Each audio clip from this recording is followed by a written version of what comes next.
وإلى مدين أخاهم شعيبا قال يا قوم اعبدوا الله ما لكم من إله غيره ولا تنقصوا المكيال والميزان إني أراكم بخير وإني أخاف عليكم عذاب يوم محيط ويا قوم أوفوا المكيال والميزان بالقسط ولا تبخسوا الناس أشياءهم ولا تعثوا في الأرض مفسدين بقية الله خير لكم إن كنتم مؤمنين وما أنا عليكم بحفيظ قالوا يا شعيب أصلاتك تأمرك أن نترك ما يعبد آباؤنا أو أن نفعل في أموالنا ما نشاء إنك لأنت الحليم الرشيد قال يا قوم أرأيتم إن كنت على بينة من ربي ورزقني منه رزقا حسنا وما أريد أن أخالفكم إلى ما أنهاكم عنه إن أريد إلا الإصلاح ما استطعت وما توفيقي إلا بالله عليه توكلت وإليه أنيب ويا قوم لا يجرمنكم شقاقي أن يصيبكم مثل ما أصاب قوم نوح أو قوم هود أو قوم صالح وما قوم لوط منكم ببعيد واستغفروا ربكم ثم توبوا إليه إن ربي رحيم ودود قالوا يا شعيب ما نفقه كثيرا مما تقول وإنا لنراك فينا ضعيفا ولولا رهبك لرجمناك وما أنت علينا بعزيز قال يا قوم أرهطي أعز عليكم من الله واتخذتموه وراءكم ظهريا إن ربي بما تعملون محيط ويا قوم اعملوا على مكانتكم إني عامل سوف تعلمون من يأتيه عذاب يخزيه ومن هو كاذب وارتقبوا إني معكم رقيب ولما جاء أمرنا نجينا شعيبا والذين آمنوا معه برحمة منا وأخذت الذين ظلموا الصيحة فأصبحوا في ديارهم جاثمين كأن لم يغنوا فيها ألا بعدا لمدين كما بعدت ثمود ولقد أرسلنا موسى بآياتنا وسلطان مبين إلى فرعون وملئه فاتبعوا أمر فرعون وما أمر فرعون برشيد يقدم قومه يوم القيامة فأوردهم النار وبئس الورد المورود وأتبعوا في هذه لعنة ويوم القيامة بئس الرفد المرفود ذلك من أنباء القرى نقصه عليك منها قائم وحصيد وما ظلمناهم ولكن ظلموا أنفسهم فما أغنت عنهم آلهتهم التي يدعون من دون الله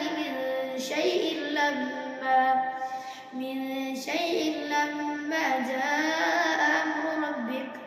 وما زادوهم غير تتبيب وكذلك أخذ ربك إذا أخذ القرى وهي ظالمة إن أخذه أليم شديد إن في ذلك لآية لمن خاف عذاب الآخرة ذلك يوم مجموع له الناس وذلك يوم مشهود وما نؤخره إلا لأجل معلوم معدود يوم يأتي لا تكلم نفس إلا بإذنه فمنهم شقي وسعيد فأما الذين شقوا ففي النار لهم فيها زفير وشهيق خالدين فيها ما دامت السماوات والأرض إلا ما شاء ربك إن ربك فعال لما يريد وأما الذين سعدوا ففي الجنة خالدين فيها ما دامت السماوات والأرض إلا ما شاء ربك عطاء غير مجذوذ فلا تك في مرية مما يعبد هؤلاء ما يعبدون إلا كما يعبد آباؤهم من قبل وإنا لموفوهم نصيبهم غير منقوص ولقد آتينا موسى الكتاب فاختلف فيه ولولا كلمة سبقت من ربك لقضي بينهم وإنهم لفي شك منه مريب وإن كلا لما ليوفينهم ربك أعمالهم إنه بما يعملون خبير فاستقم كما أمرت ومن تاب معك ولا تطغوا إنه بما تعملون بصير ولا تركنوا إلى الذين ظلموا فتمسكم النار وما لكم من دون الله من أولياء ثم لا تنصرون وأقم الصلاة طرفي النهار وزلفا من الليل إن الحسنات يذهبن السيئات ذلك ذكرى للذاكرين واصبر فإن الله لا يضيع أجر المحسنين فلولا كان من القرون من قبلكم أولو بقية ينهون عن الفساد في الأرض إلا قليلا ممن أنجينا منهم واتبع الذين ظلموا ما أتلفوا فيه وكانوا مجرمين وما كان ربك ليهلك القرى بظلم وأهلها مصلحون ولو شاء ربك لجعل الناس أمة واحدة ولا يزالون مختلفين إلا من رحم ربك ولذلك خلقهم وتمت كلمة ربك لأملأن جهنم من الجنة والناس أجمعين وكلا نقص عليك من أنباء الرسل ما نثبت به فؤادك وجاءك في هذه الحق وموعظة وذكرى للمؤمنين وقل للذين لا يؤمنون اعملوا على مكانتكم إنا عاملون وانتظروا إنا منتظرون ولله غيب السماوات والأرض وإليه يرجع الأمر كله فاعبده وتوكل عليه وما ربك بغافل عما تعملون ألف لام را تلك آيات الكتاب المبين إنا أنزلناه قرآنا عربيا لعلكم تعقلون نحن نقص عليك أحسن القصص بما أوحينا إليك هذا القرآن وإن كنت من قبله لمن الغافلين إذ قال يوسف لأبيه يا أبت إني رأيت 11 كوكبا والشمس والقمر رأيتهم لي ساجدين قال يا بني لا تقصص رؤياك على إخوتك فيكيدوا لك كيدا الشيطان للإنسان عدو مبين وكذلك يجتبيك ربك ويعلمك من تأويل الأحاديث ويتم نعمته عليك وعلى آل يعقوب كما أتمها على أبويك من قبل إبراهيم وإسحاق إن ربك عليم حكيم لقد كان في يوسف وإخوته آيات للسائلين إذ قالوا ليوسف وأخوه أحب إلى أبينا منا ونحن عصبة إن أبانا لفي ضلال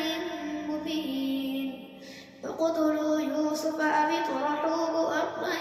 يخل لكم وجه أبيكم وتكونوا من بعده قوما صالحين قال قائل منهم لا تقتلوا يوسف وألقوه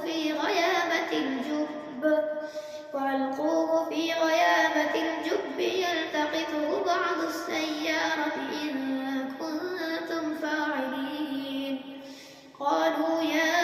أبانا ما لك لا تأمنا على يوسف وإنا له لناصحون أرسله معنا غدا يرتع ويلعب وإنا له لحافظون قال إني ليحزنني أن تذهبوا به وأخاف أن يأكله الذئب وأنتم عنه غافلون قالوا لئن أكله الذئب ونحن عصبة إنا إذا لخاسرون فلما ذهبوا به وأجمعوا أن يجعلوه في غيابة الجب وأوحينا إليه لتنبئنهم بأمرهم هذا وهم لا يشعرون وجاءوا أباهم عشاء يبكون قالوا يا أبانا إنا ذهبنا نستبق وتركنا يوسف عند متاعنا فأكله الذئب وما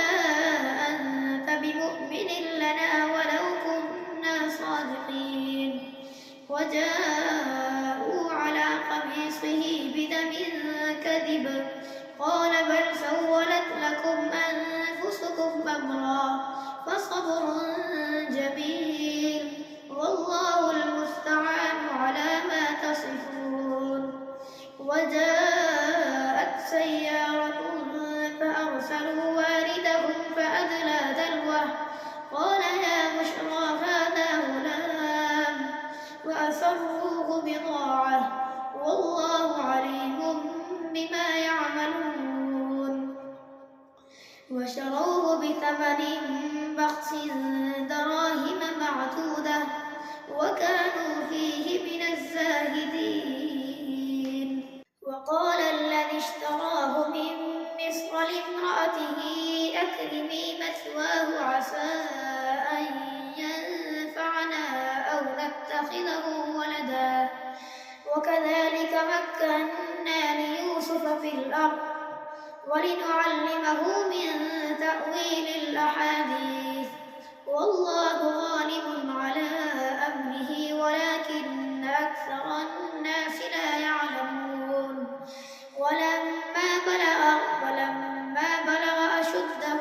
آتيناه حكما وعلما وكذلك نجزي المحسنين وراودته التي هو في بيتها عن نفسه وغلقت الأبواب وقالت هيت لك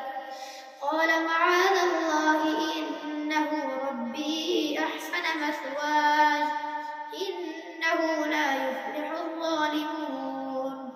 ولقد همت به وهم بها لولا أن رأى برهان ربه كذلك لنصرف عنه السوء والفحشاء إنه من عبادنا المخلصين واستبق الباب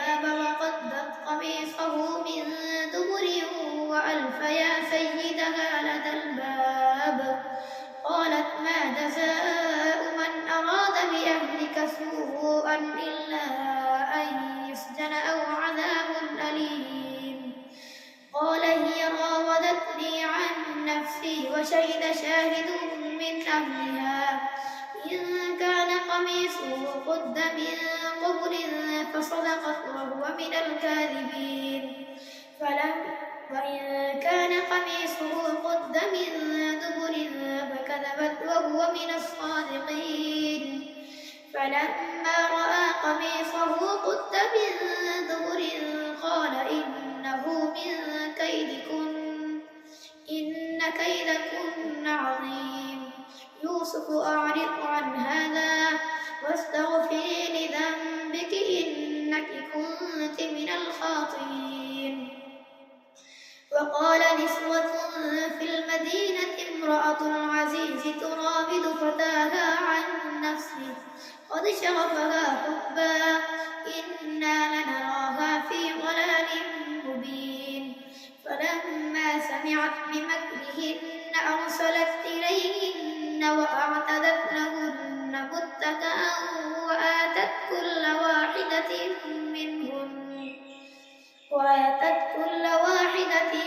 منهن سكينا وقالت اخرج عليهن. فلما رأينه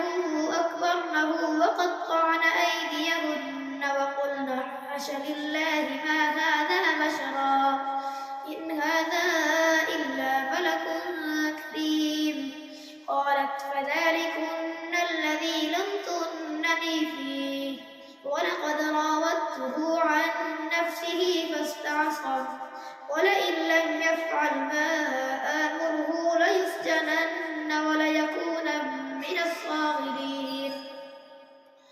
قال رب السجن أحب إلي مما يدعونني إليه وإلا تصرف عني كيدهن أصب إليهن وأكن من الجاهلين. فاستجاب له ربه فصرف عنه كيدهن إنه هو السميع العليم. ثم بدا لهم من بعد ما رأوا الآيات ليسجننه حتى حين. ودخل معه السجن فتيان قال أحدهما إني أراني أعصر خمرا وقال الآخر إني أراني أحمل فوق رأسي خبزا تأكل الطير منه نبئنا بتأويله إنا نراك من المحسنين. قال لا يأتيكما طعام ترزقانه إلا نبأتكما بتأويله قبل أن يأتيكما ذلكما مما علمني